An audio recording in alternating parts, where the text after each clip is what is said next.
Oh, Matt Ducey.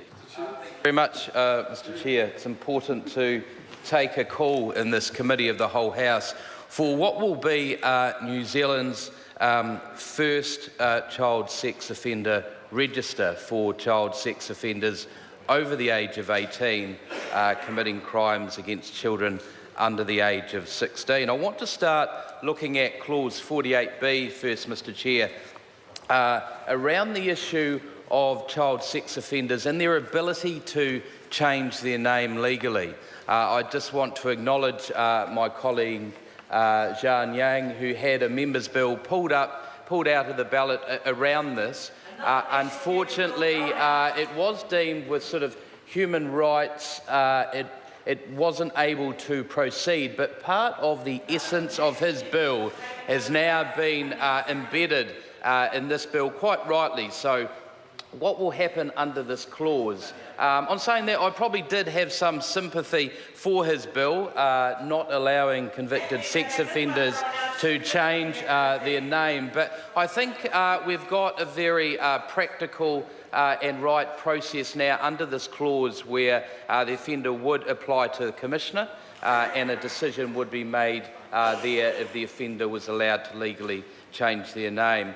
Under Clause 3, Mr. Chair, it outlines very much the purpose.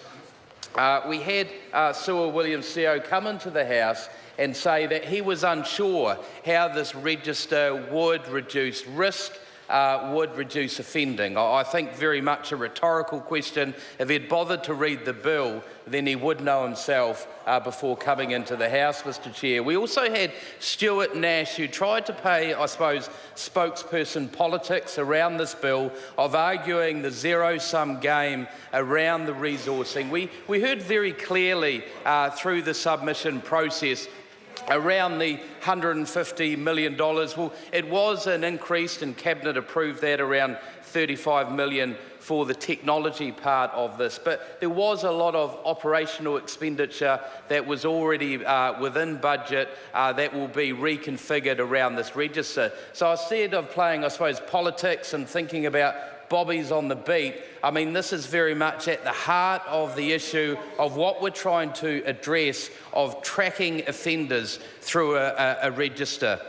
And I think when you look at it, Mr. Chair, it is around supporting the professionals. It's supporting the police officers, corrections, probation, social services. And I just want to acknowledge the work they do in a very difficult space.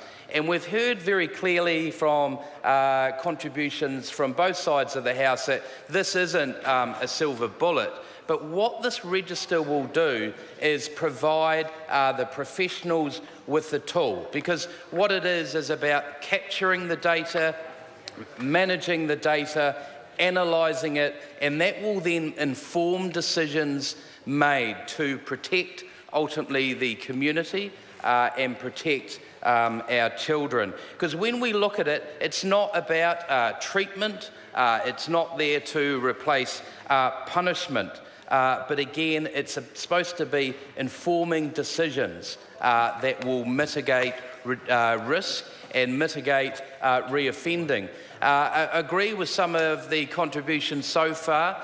Evidence-based is still developing in this area, but it was very clear from the advice that we received that this register, this legislation, once it's enacted, will go some way in reducing 4 to 34 sexual offending convictions over the next 10 years. So when we look at that cost-benefit analysis, bearing in mind 90% of these offences are undisclosed and unreported. So I think it's very clear around the cost and the benefit. But I think another area we need to focus on, Mr. Chair, is the parents.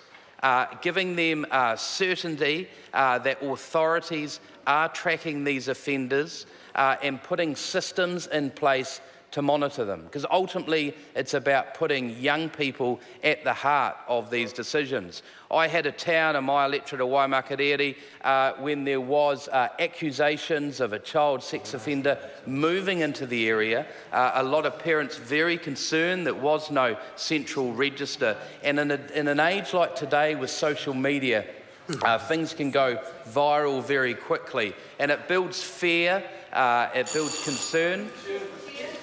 I call Chris Farfoy.